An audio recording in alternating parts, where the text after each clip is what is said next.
Hey guys, George at Soundtracks here, and today I'd like to take you on a tour of my home layout and show you some of the cool things that you may be able to implement in your layout at home, and some other little things maybe you hadn't thought of. So guys, welcome to my home, welcome to my layout, and let's get started. Okay, we're going to do a quick panoramic view of what the layout typically looks like when it's not fully set up, and we'll set it up here while we're doing the layout tour. So first off, we start off looking towards the rail yard area, and you can see the little town that's kind of up on the hillside. Then we move over here into the industrial area, and right at this moment we've got our grain turn staged over here. You can see where I've got the car cards. As we pan our way across, you can see all the way over to the grain elevator. And this is the entryway to the house. So we're going to cover this up, and we're going to put in the first part of the layout, the first removable section. And you can kind of see over here the arm that holds the layout piece in place. Now let's go ahead and add the first section. The layout is stored up on top of what used to be part of an old layout that I had built in here before I had to put the car in the garage. I've been storing the layout pieces up there, or at least one piece up there. So we'll go ahead and get it down, and we're going to put it in place and just show how quick and easy this goes together. So now this piece just slides into place right here.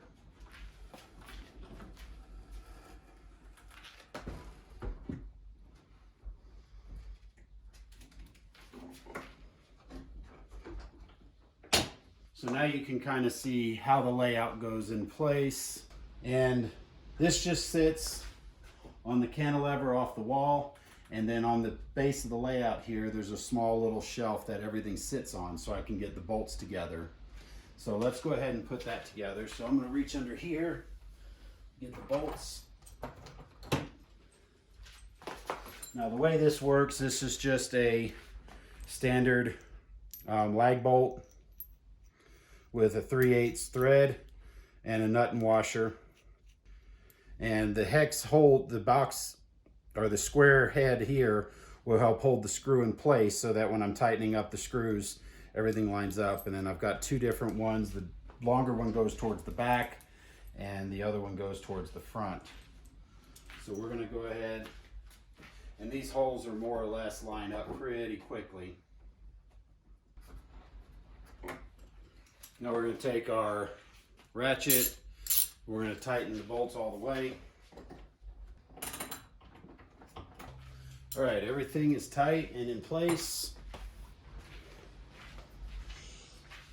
Now you can see there's a big gap there behind the scenery where the door fits in, and where the scenery also goes against the freezer there with the soda storage up there. So we're going to fix that. We have sections that are designed to be removable.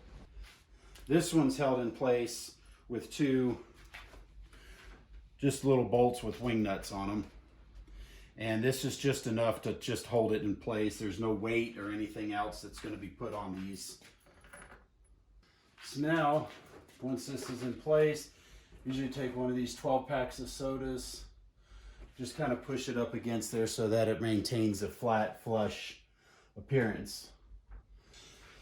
All right, now I'm going to put the last piece up in place. I usually just use these quick clamps. These things are fantastic for temporary things like putting up the backdrop, or in the case over here, as you saw, putting up the skirting on the bottom of the layout for shooting videos. Now we come up and we check alignment on each end. It looks good. Everything looks aligned. So now we have a more or less finished backdrop over here that we can see. Okay, so now we have the light in the area. So now you can see this removable section, which is mostly just a switching lead. It just gives us somewhere to go. So we're about to put those buildings in place. And you can see that there's a gap here. Now in this gap, I have a small piece of rail that I've bent to fit. Got it hiding under these cars here. And you can see here the way this is done. There's some tape on the bottom that kind of helps hold the shape. And then on top of here, I've glued ballast on top in between the ties to help blend it into the scenery. And then on each end here, I have sliding rail joiners. These two are soldered in place so that way, when I'm putting this bridge section of track in, we line it up to the track on this side. There we go. Then we simply drop it in place and we slide the rail joiners in. Now we cannot be relying on this for our track power. So what we're going to do is down below, I have a 6-wire cable connector. And this is just automotive shielding that you can get at any auto parts store.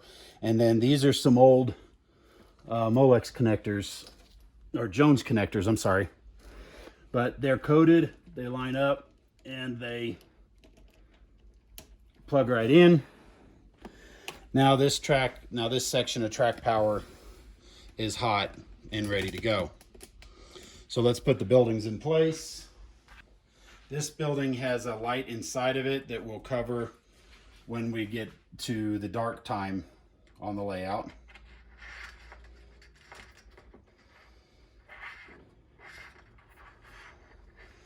All right, this just fits right in there, placed like that. Put that in.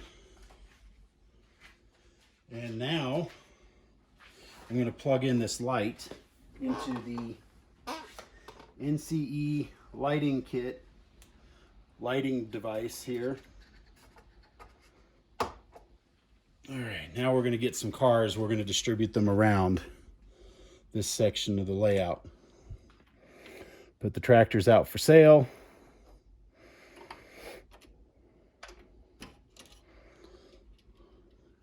I will put him up on the highway here.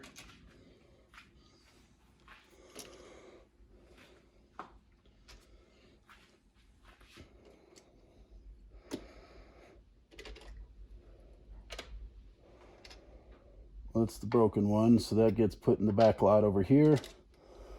Budweiser guy is delivering. Pickup truck is coming down the road here. It's a good place for it.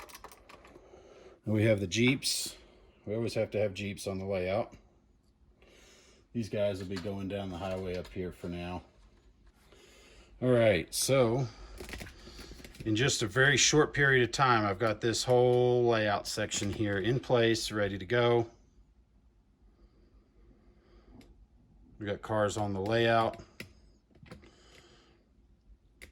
This is the switching lead. There really isn't anything here, but it gives us some functionality so we can do our switching. So let's set up the staging yard next. Okay, next up we have our staging yard, which you can see hanging here on the shelves built above. It's not necessarily the most elegant, but it does what I needed to do to get it out of the way so I can put the car in the garage when needed. So we're going to get this down, and then we're going to move it over and put it across the entrance to the garage door. So first off, there's 2 bicycle rack hooks that are holding this in place.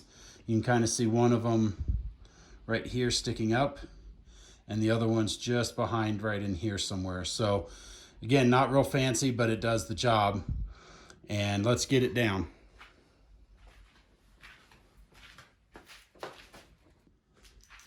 All right, now we're going to put this piece across the entryway. So now again, I'm going to take 2 of my bolts and nuts here,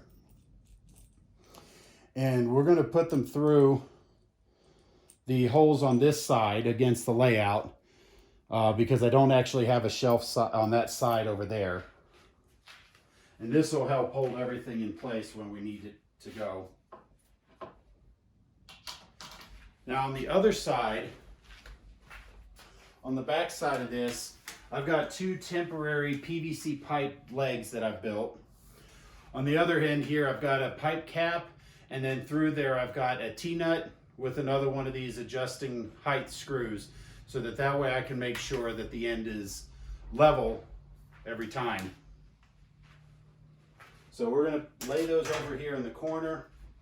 We're going to grab this side, we're going to put it in, line it up with the bolt holes, and then we'll put this other piece in place. And just like that, the section's in place. Then we can tighten the nuts and make sure everything's lined up and squared. And then we put our jumper piece of track in place.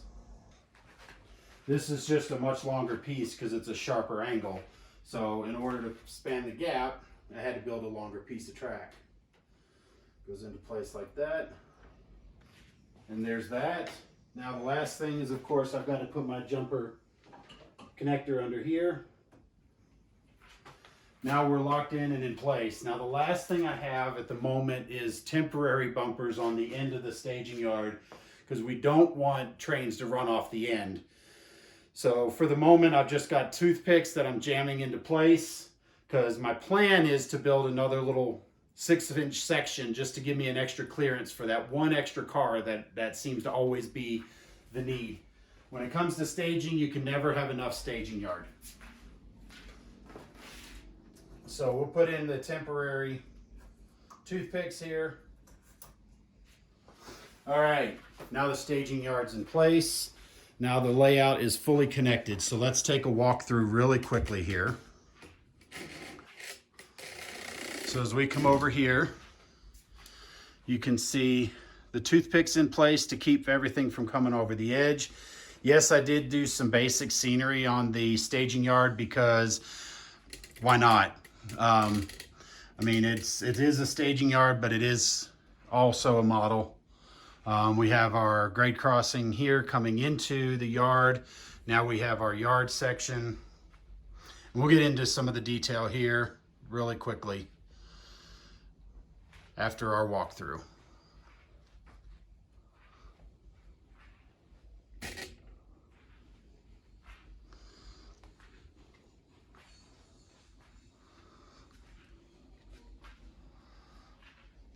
And then here's our switching lead. You can see how that track kind of blends in. It doesn't draw your eye to this big railroad gap there.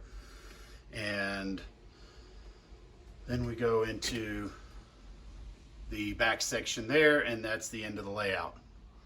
So let's talk a little bit about layout construction first. This layout is all foam-based scenery, as you can kind of see here in this corner section. It's layered foam on top of a cut plywood frame. And on this section, this is actually has the foam embedded into it. I think if I was to do it again, I would do the foam on top of the wood. Gives a little bit more rigidity and also makes the joints a little cleaner as well. But basically it's really light. This is just sitting on top of some cantilevers off of the wall. So you can kind of see here where we have the cantilever going to the wall, and then we have another piece coming up here, and then on the back of the wall here, I just have a 1x4 screwed to the wall, and that acts as the back shelf, and then this is screwed to it and put in place. Now this one is only a couple of feet away from the end, and I'm going to show you here where this one here is actually at the joint between the two modules. And so right here is a joint that I can take these apart and move them, separate them, and eventually this is planned to be the expansion joint. So when I get more space, I'll be able to build between here so that there's a little bit more of a run from the yard to the industrial area. Now, as many of you guys know, I also play hockey, so don't be afraid to use dual purpose and stuff. Underneath here, I took a closet rod, drilled it through the holes, And this is where I'll hang my gear after a game to dry up. And the other cantilever should be right here. Yep. And now when I was putting this piece in place, you can see there's a small piece of wood screwed into there. This acts as our shelf to help hold this section in place when I'm temporarily putting it together. And then here we have our cable connector. And you can see everything's just foam underneath of it. Now I do have 2 main bus wires that are running the track power. I have not fully run the AC accessory bus, but I haven't really had to need to do it yet, although I'm getting close as I'm adding more lights to everything. So let's talk a little bit about what the layout is set up for and what the purposes are. So here on the layout, this is a small little industrial switching yard. I do have an engine facility with a sanding tower and some lights, which we'll show you here at another time. But this just gives us a place where we can bring in, break down, and build up trains, either to go to the industrial area or to head out into the staging yard. Now, the staging yard typically isn't part of this. In theory, that's miles away, but again, space is a factor, so we don't have a whole lot of it here. Yard ladder is a little tighter than I wanted it, but it does what it needs to do. You can kind of see right now it's way over full. There's too many cars. I need to go through and do some cleaning up and putting some stuff away.